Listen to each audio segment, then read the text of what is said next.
Hi, hello student. Today we will do our new topic that is correlation. जो correlation आपका topic है वो बहुत ही एकदम से नया टॉपिक है आपके लिए और एक अच्छा टॉपिक है, इंटरेस्टिंग भी है और आपका इम्पोर्टेंट टॉपिक है स्टैटिस्टिक्स का, right? So let us start with introduction. आप अपनी डे टू डे लाइफ में देखते होंगे कि बहुत सारे जो वेरिएबल्स हैं उनके बीच म्यूचुअल रिलेशनशिप एग्जिस्ट करता है, right? So in our day to day life we find that many variables have mutual relationship, right? तो दो वेरिएबल होते हैं उनके बीच में कोई ना कोई रिलेशनशिप पाया जाता है। लाइक रिलेशनशिप कैसे ही, like some one variable is rising then another variable is also rising, you can say it is positive relationship. यानी कि एक वेरिएबल की वैल्यू में बढ़ रही है तो दूसरे वेरिएबल की जो वैल्यू है वो भी बढ़ रही है। इसके लिए हमारा पॉपुलर एग्जाम्पल रहता है डिमांड और सप्लाई का। जैसे किसी चीज़ की प्राइस और सप्लाई का, तो जैसे किसी चीज़ का प्राइस बढ़ेगा तो डेफिनेटली जो भी बिजनेसमैन होगा उसकी सप्लाई बढ़ा देगा। तो ये आपका पॉजिटिव रिलेशनशिप है किसी भी चीज़ की प्राइस में और सप्लाई में, राइट? इसी तरह से मान लो किसी चीज़ की डिमांड जैसे जैसे बढ़ती जाती है तो उसका प्राइस भी बढ़ने लग जाता है। जैसे आप स्टॉक मार्केट में देखते हो किसी पर्टिकुलर कंपनी के शेयर का अगर प्राइस बढ़ रहा है, डिमांड बढ़ रही है तो उसका प्राइस भी बढ़ेगा। तो इस तरह से हमारी रियल लाइफ में बहुत सारे एग्जाम्पल होते हैं जिसके अकॉर्डिंग आप देखते हो कि जब एक वेरिएबल में चेंज आता है तो उसी के साथ साथ दूसरे वेरिएबल में भी चेंज आता है। यहाँ पे देखो एग्जाम्पल दिया है, for example price of a commodity rises as the demand of commodity goes up. जैसे जैसे आप किसी कोमोडिटी की डिमांड बढ़ाते जाओगे तो उसका प्राइस भी बढ़ जाएगा।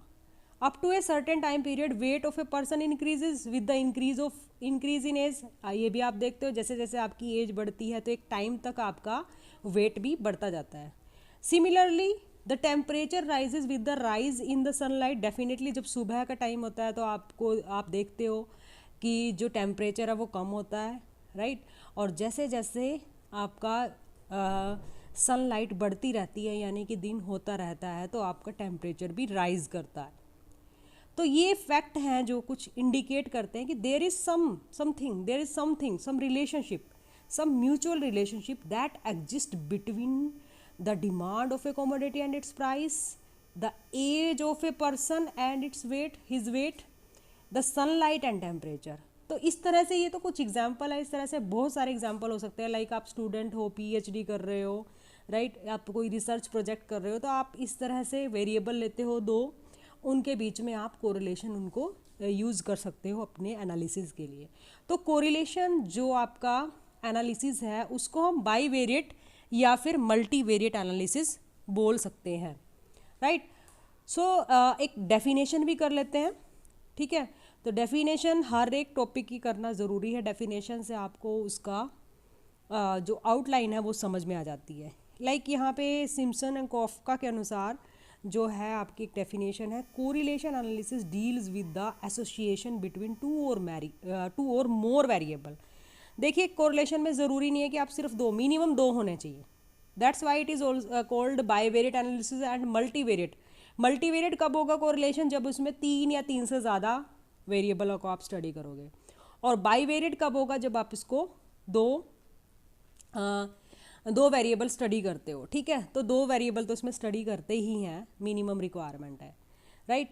सो आप एक और डेफिनेशन देख सकते हो कॉनोर के अकॉर्डिंग, इफ़ टू और more quantities vary in sympathy so that the movement in one tend to be accompanied by corresponding movement in other. Means एक में मूवमेंट हो रही है तो उसके कारण दूसरे में भी कोरस्पॉन्डिंग मूवमेंट हो रही है, then they are said to be correlated. तो हम कह सकते हैं जो दो वेरिएबल हैं वो आपस में कोरिलेटेड हैं। सो let us come to the utility of correlation, why it is useful, what is the utility of correlation, right? So the study of correlation is of immense significance in statistical analysis and practical life, which is clear from the following point, right? तो कुछ points अगर आप पढ़ते हो तो आपको पता चलता है कि why correlation is important. So first, most of variables show some kind of relationship. For example, like there is a relationship between price and supply, income and expenditure, etc. With the help of correlation analysis, we can measure the degree of relationship in one figure between different variable like supply and price, income and expenditure. जो correlation की value होती है वो आपकी -1 से +1 की range में रहती है. तो कोरिलेशन क्या बेनिफिट देता है कि आपको एक वैल्यू में बता देता है कि कोरिलेशन क्या है, यानी कि इनमें कितना कोरिलेशन, ज़्यादा कोरिलेशन है, कम कोरिलेशन है, नेगेटिव कोरिलेशन है या फिर पॉजिटिव कोरिलेशन है. और नेगेटिव और पॉजिटिव कोरिलेशन का मतलब होता है, नेगेटिव कोरिलेशन कब बोलते हैं हम, जब एक वेरिएबल आपका इंक्रीज करता है और कोरस्पॉन्डिंग वेरिएबल जो अनदर वेरिएबल है वो आपका अगर इंक्रीज कर रहा है फर्स्ट, सेकंड आपका हमेशा डिक्रीज करेगा. फर्स्ट डिक्रीज कर रहा है, सेकंड इंक्रीज करेगा, राइट. यानी कि वाइस वर्सा चलेंगे, उल्टा उनका रिलेशनशिप, विपरीत रिलेशनशिप होगा उनका. और पॉजिटिव कोरिलेशन कब होगा, पॉजिटिव कोरिलेशन में जब दोनों ही वेरिएबल साथ साथ मूव करेंगे, दोनों बढ़ रहे हैं या फिर दोनों साथ साथ डिक्रीज हो रहे हैं, तो वो आपका पॉजिटिव कोरिलेशन होगा. वो आगे आपका आएगा नेक्स्ट उसमें, वो टॉपिक में. और आप इसके लिए कौन सी बुक रेफर कर सकते हो, SP Gupta, MP Gupta, RP Hooda, TR Jain, और मैं आपको करवा रही हूँ TR जैन से, तो आप कोई भी बुक इसमें रेफर कर सकते हो, ठीक है. तो उसके बाद सेकंड पॉइंट है आपका, once we come to know that the two variable are mutually related. First तो आपको पहले पॉइंट पे देखो कि आपने रिलेशनशिप पता की, यस दे आर कोरिलेटेड और नॉट. सेकेंड में अगर हमें पता चल गया yes they are correlated, once we come to know that the two variable are mutually related, then we can estimate the value of one variable on the basis of the another variable. means जैसे ही आपको पता, suppose मान लो x और y दो variable है, दे are correlated, जैसे ही आपको पता चलता है कि हाँ उनमें कोरिलेशन है, तो आप आगे क्या कर सकते हो कि अगर आपको x की वैल्यू पता है तो आप y की वैल्यू को एस्टिमेट कर सकते हो, right. So this function is performed by regression technique. Correlation के बाद हम रिग्रेशन करते हैं, राइट. सो कोरिलेशन के बाद जो नेक्स्ट टॉपिक होगा वो आपका रिग्रेशन ही होगा, और रिग्रेशन तब तक नहीं कर सकते जब तक कि आपको कोरिलेशन ना आए. मीन्स यानी कि जो कोरिलेशन है, correlation is the base for regression analysis, right. In other word, the concept of regression is based on correlation. So correlation का चैप्टर आपके लिए इसलिए भी इंपॉर्टेंट है क्योंकि अगर आप रिग्रेशन समझना चाहते हो तो you have to learn correlation first, right. Then come to third point, correlation is also useful for economics. Definitely economics का तो ये आपका कंसेप्ट ही है. So an economics specifies the relationship between different variable like demand and supply. जो भी economics के student इस time इस वीडियो को देख रहे हैं या जिन्होंने भी कभी इकोनॉमिक्स पढ़ा है तो उनको पता है डिमांड और सप्लाई कितना इंपॉर्टेंट कॉन्सेप्ट है इकोनॉमिक्स का. तो डिमांड और सप्लाई भी आपस में कोरिलेटेड होते हैं, right. Money supply and price level by way of correlation. So correlation is really very important for economics also. So next come to another point. Okay, so fourth point, number fourth, in business, right. आपका जो भी business man है उनको अपना business में जो भी है एस्टिमेशन लगाने होते हैं, कॉस्ट का, सेल्स का, प्राइस का, right. In business a trader make the estimation of cost, sales, price etcetera with the help of correlation and make appropriate plan. आपको पता है ये बिजनेसमैन को बहुत सारे डिसीजन लेने होते हैं regarding cost, sales and price, profit etcetera. So वहाँ पे भी कोरिलेशन काफ़ी काम आता है, राइट. सो यू कैन से कि हमारी प्रैक्टिकल लाइफ के ईच एंड एवरी फील्ड में आपका ये काम आता है. इवन हमारे डेली लाइफ में भी हम कोरिलेट करते हैं चीज़ों को कि अगर हम ऐसा करेंगे तो ऐसा होगा. लाइक यू कैन से, जैसे आप स्टूडेंट हो, अगर आप अच्छे से पढ़ोगे तो डेफिनेटली आपका रिजल्ट भी अच्छा ही आएगा. तो इन दिस वे कोरिलेशन एक हमारी पार्ट है लाइफ का, राइट. चाहे हम उस कॉन्सेप्ट को पढ़ते हैं या नहीं पढ़ते हैं, लेकिन एक पार्ट है हमारी लाइफ का. Then come to very interesting topic जिसमें आपको 2-3 नंबर का क्वेश्चन मिल ही जाता है आपके पेपर में, राइट. तो ये बड़ा इंपॉर्टेंट है और इजी है, राइट. तो वो है आपका टाइप्स ऑफ कोरिलेशन. बहुत इंटरेस्टिंग है, बहुत ही ईजी भी है, इंटरेस्टिंग भी है. So this is type of correlation. Let us start. So वही जो मैंने आपको पहले बताया था, positive and negative correlation, right. तो पॉजिटिव कोरिलेशन में क्या है, जैसे आपके दो वेरिएबल दे दिए हैं एक्स और वाई, वो दोनों सेम डायरेक्शन में चल रहे हैं। अगर आप इसका ग्राफ बनाओगे तो इस तरह से बनेगा। ये आपका 45 डिग्री का एंगल बनता है। जैसे देखो एक बढ़ रहा है दूसरा बढ़ रहा है, फिर ये थोड़ा ग्राफ नहीं आपको समझ आ रहा होगा ठीक से। अभी मैं दोबारा से इसको एक बारी आपको थोड़ा सा कोशिश करती हूँ क्लियर करने का। ये लाइक 45 का आपका एंगल की तरह बन जाता है लगभग। तो देखिए इसमें क्या होगा, अगर आपका एक वेरिएबल इंक्रीज़ करेगा तो डेफिनेटली दूसरा वेरिएबल भी इंक्रीज़ करेगा, राइट। तो इस तरह से क्या होगा, if two variable x and y move in the same direction, one rise the other rise and vice versa, one decrease other decrease, it is called positive relation। Example देखिए इसका क्या हो सकता है, मैंने आपको पहले भी बताया था, price and supply. Suppose you are a shopkeeper और यू आर ए बिजनेसमैन, तो डेफिनेटली आप अपनी दुकान में, अपनी शॉप में, अपने बिजनेस में किसी भी प्रोडक्ट की सप्लाई जो आप बेचना चाह रहे हो, राइट, जिसको आप सेल करना चाह रहे हो, कब बढ़ाओगे, जब उसका प्राइस आपको ज़्यादा मिलेगा। Otherwise you will keep in store, you will wait for right price।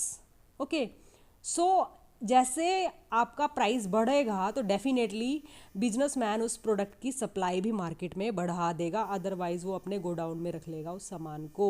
So it is a very good example, right. तो ये प्राइस एंड सप्लाई ईजी भी है और आसानी से याद भी रहता है। तो एग्जाम्पल ऐसे चूज करें जो ईजी हो और रियल लाइफ से हो। Then negative correlation, come to this point, इसमें उल्टा हो जाएगा, बिल्कुल reverse. If two variable like x and y move in opposite direction means one rises other falls, one falls other rises, right. तो इसको negative correlation बोल देते हैं। तो इसका जो आपका रहता है डिमांड और प्राइस का, अभी आप कस्टमर बन जाओ, आप किसी चीज़ की डिमांड कब ज़्यादा करोगे, जब उसका प्राइस कम होगा। किसी चीज़ की डिमांड कम कब करोगे, जब उसका प्राइस ज़्यादा हो जाएगा। यानी इसमें आप बोल सकते हो बड़ा इजी सा लॉ ऑफ डिमांड भी है, इकोनॉमिक्स के स्टूडेंट को पता होगा। प्राइस रेज हो गया आपका तो डिमांड आपकी इंक्रीज हो जाएगी, जो डिक्रीज हो जाएगी। एक मिनट मैं आपको थोड़ा सा इसको बताने की कोशिश करती हूँ। तो यहाँ पे देखिए बिल्कुल छोटे से उससे आप एक समीकरण बना सकते हो, price increase demand decrease, right, price decrease demand increase. So prepare your short notes, ठीक है। तो इस तरह से आप बोल सकते हो, price increase demand decrease, price decrease demand increase, जो हमारी रियल लाइफ में होता ही है, ठीक है।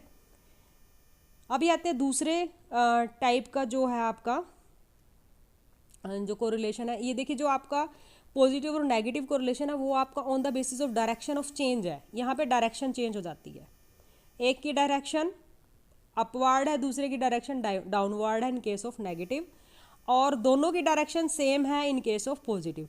सो ये आपका on the basis of direction of change है पॉजिटिव एंड नेगेटिव कोरिलेशन। अभी देख लेते हैं सेकंड वाला जो कि है आपका लीनियर और नॉन लीनियर कोरिलेशन।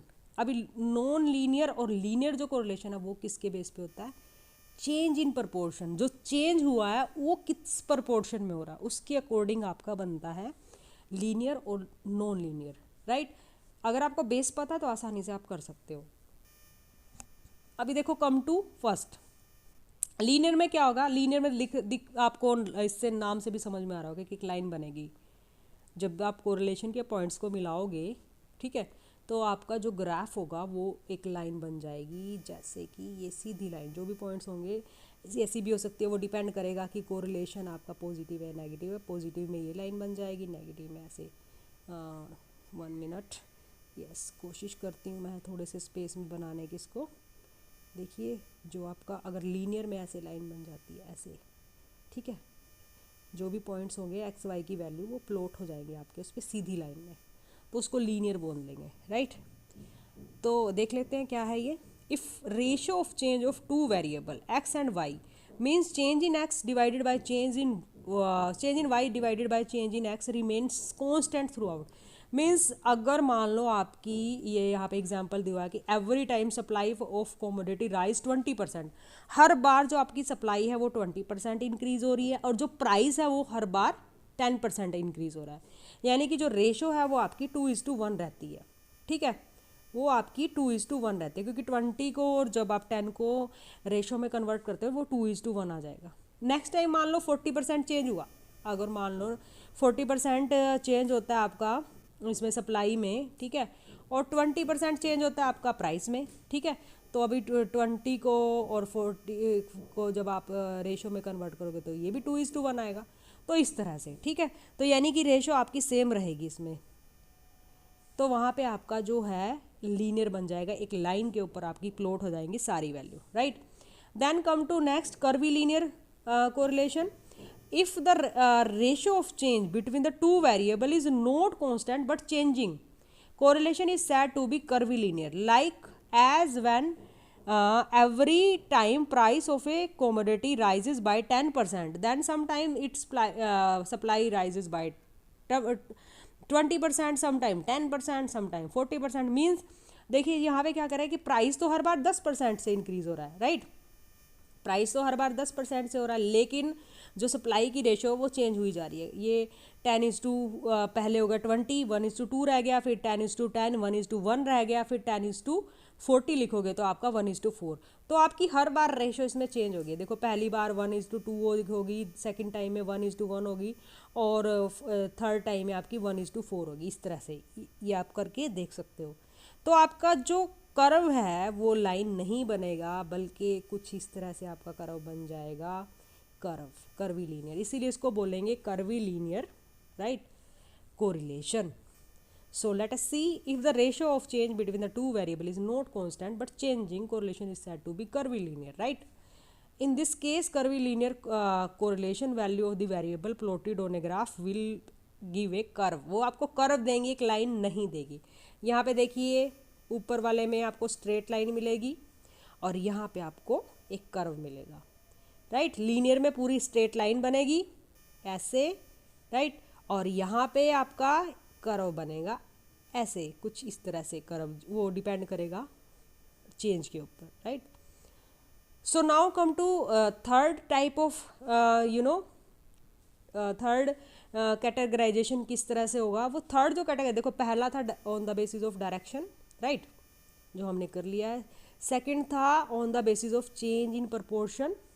थर्ड जो है on the basis of number of variable study, how many study variable we are study that time, right. So let us come to first, that is simple correlation. Simple correlation सच में ही बहुत simple है, क्योंकि यहाँ पे हम एक टाइम में सिर्फ दो वेरिएबल को स्टडी कर रहे हैं। When we study the relationship between two variable only, then it is called simple correlation. So like relationship between price and demand, height and weight, income and consumption, etc. Right? ये simple correlation है जो हम करते हैं। Then come to partial correlation. Partial correlation में क्या होता है, आपके पास वेरिएबल तो 3 या 3 से ज़्यादा होते हैं, राइट, लेकिन आप क्या करते हो, एक टाइम पे स्टडी किन्हीं दो को ही कर रहे हो, बाकी को कॉन्स्टेंट मान लेते हैं।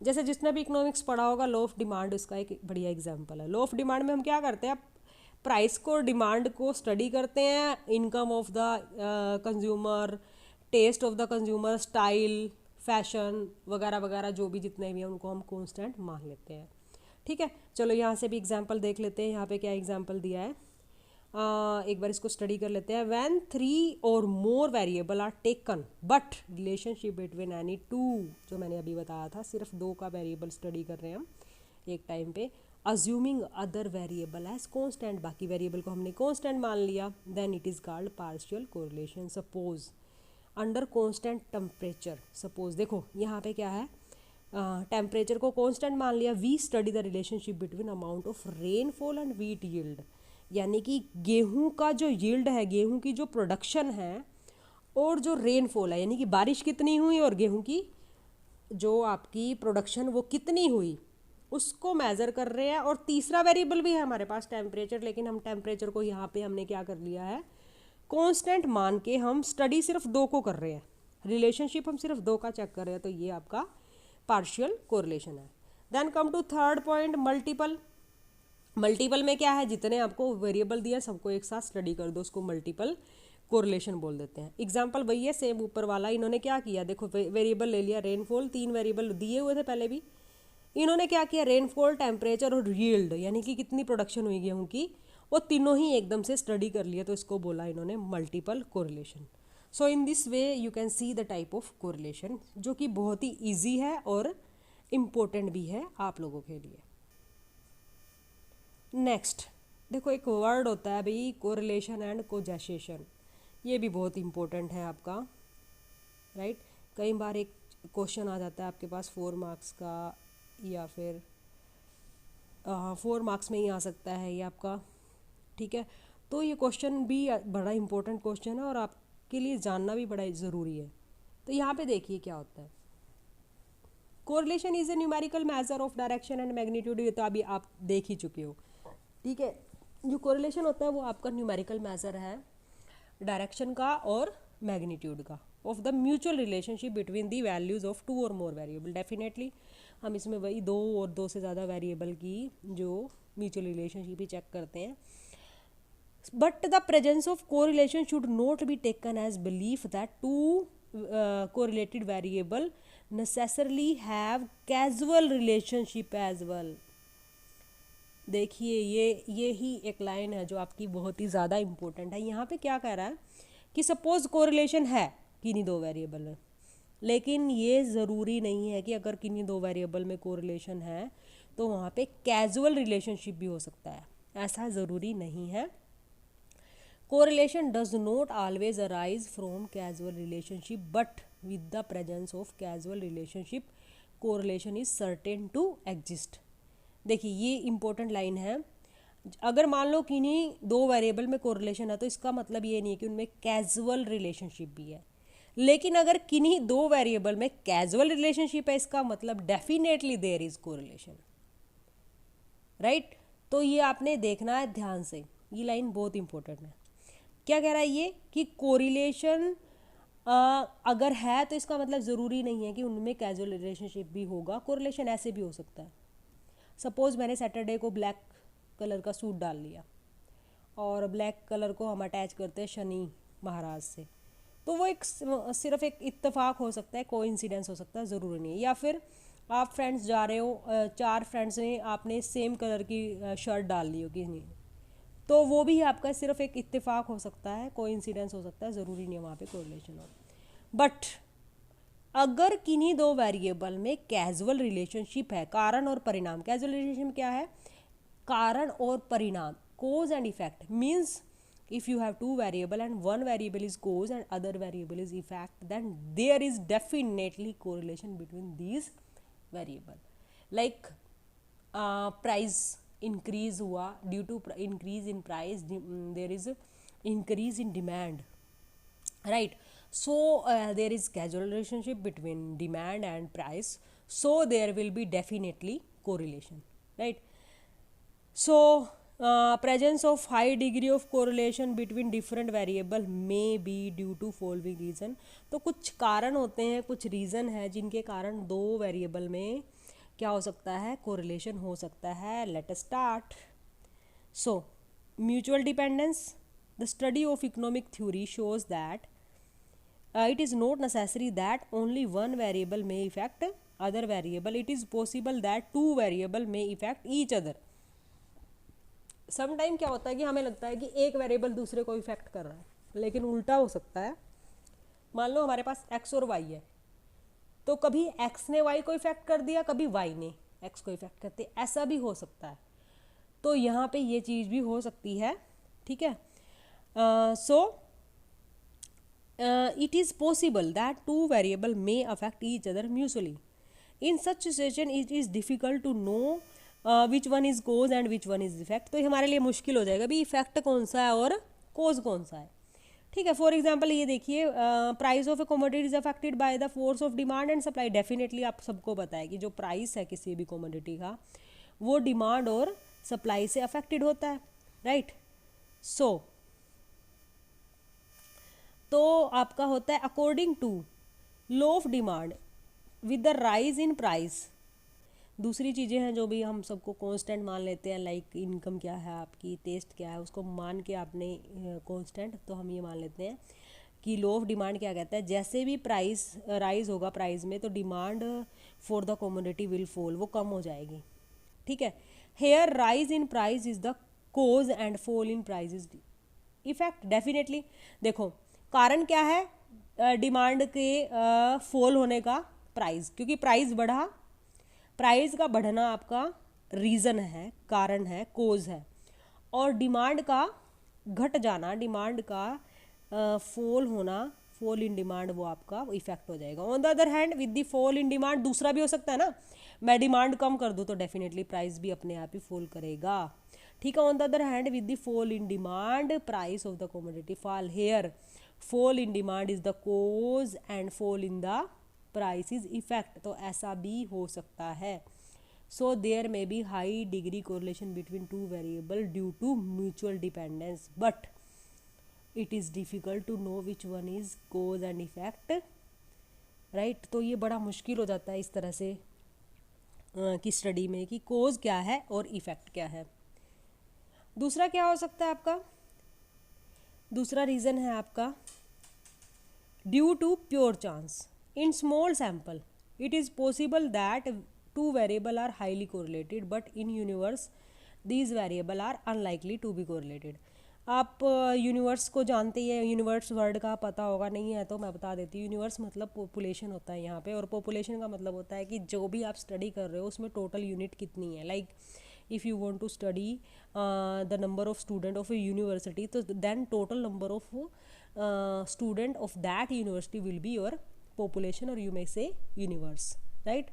ये पॉपुलेशन आपकी किसी देश की जनगणना के बारे में नहीं है, ये यूनिवर्स आपका, ये चांद सितारे नहीं है, बल्कि ये आपका जो आप स्टडी कर रहे हो, कितने लोगों की स्टडी कर रहे हो, वहाँ टोटल लोग कितने हैं उसके बारे में, टोटल यूनिट कितनी है। लोग भी हो सकते हैं सैंपल आपका, आप किसी वस्तु पे भी कर सकते हो स्टडी, कोई ज़रूरी नहीं है कि सैंपल में हमेशा ह्यूमन बीइंग्स ही रहते हैं, तो आप कोई कंपनीज भी हो सकती हैं आपकी, ठीक है। तो डिपेंड करता है कि आपकी रिसर्च का टॉपिक क्या है। तो ड्यू टू प्योर चांस में क्या होगा कि आपका, अगर आपने सैंपल लिया है तो ये पॉसिबल है कि सैंपल में तो वो वेरिएबल कोरिलेटेड है, ठीक है, highly correlated in small sample, क्योंकि आपको पता ही है स्मॉल सैंपल रिप्रेजेंट नहीं करता कि यूनिवर्स को, इसीलिए बोलते हैं कि सैंपल का साइज थोड़ा लार्ज होना चाहिए। These variables are unlikely to be correlated. Such correlation may be due to either the fluctuation or pure random sampling.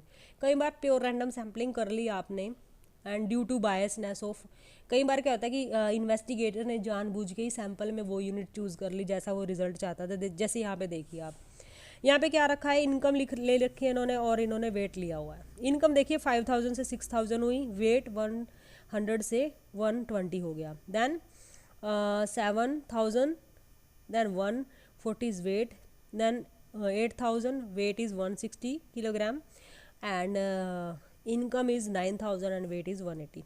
So it is due to only and only pure chance. In the data stated above, there is perfect positive correlation between income and weight, i.e. weight increases with rise in income and the rate of change of the two variable is also the same. Still, such kind of correlation cannot be said to be meaningful. Such relationship is said to be spurious or nonsense. तो इसको nonsense correlation भी बोल देते हैं, ठीक है। And last point is correlation due to any third common factor। कई बार क्या होता है, जो दो वेरिएबल के बीच में है, मान लो x और y कोरिलेटेड है, वो some time they are correlated due to z। तीसरा वेरिएबल है जो उन दो वेरिएबल के कोरिलेशन को डिफाइन कर देता है। So here two variable may be correlated due to some common third factor rather having direct correlation, ठीक है। उनमें डायरेक्ट कोरिलेशन नहीं है, जैसे मान लो आपकी फ्रेंड का कोई फ्रेंड है, आप उसको नहीं डायरेक्टली जानते, ठीक है, तो वो किन्हीं एक और आप किसी अननोन फ्रेंड से मिलवाते हैं, तो वो आप सीधा नहीं जानते, लेकिन किसी थर्ड पर्सन के कारण आप उसको जानते हो। For example, if there is high degree of positive correlation between per hectare yield of tea and rice. अब देखिए यहाँ पे चाय का दे दिया उन्होंने और राइस का दे दिया, ठीक है। Then this does not imply that rice yield has risen due to rich yield of tea. अभी ये कह रहे हैं कि जो आपकी चाय है और जो आपका राइस है, उनका जो प्रोडक्शन है वो दोनों में पॉजिटिव कोरिलेशन है। चाय आपके असम में, राइस आपका कहीं पे भी, ठीक है। तो ये ज़रूरी नहीं है कि चाय की प्रोडक्शन बढ़ रही है इसीलिए, क्योंकि उसका तो कुछ लेना देना है ही नहीं है, because there is need of different climate, different soil, different kind of seeds are used, मतलब सब कुछ अलग है, दोनों सभी कंडीशन है। लेकिन इसमें तीसरा कॉमन फैक्टर कहाँ से आ गया, राइस के लिए भी आपको पता है अच्छी रेनफॉल चाहिए, और साथ में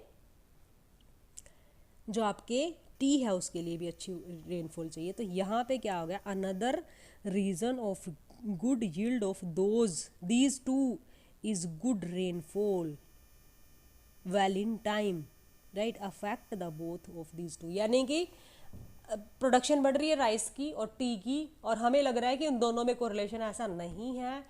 वो तीसरा फैक्टर है, वो तीसरा फैक्टर कौन सा हो गया आपका, तीसरा वेरिएबल कौन सा हो गया, वो तीसरा वेरिएबल है रेनफॉल, जिसकी वजह से आपका दोनों की प्रोडक्शन आपको बढ़ती हुई नज़र आ रही है।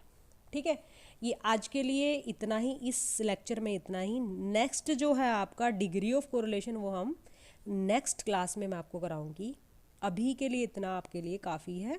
सो कोरिलेशन क्या है आपका, कोरिलेशन के टाइप्स क्या है, यूटिलिटी क्या है, और कोरिलेशन ऑफ कोजेशन, ये आपके चार मैंने आपको ब्रीफ में आपको छोटे छोटे टॉपिक हैं जो वो अच्छे से समझा दिए हैं।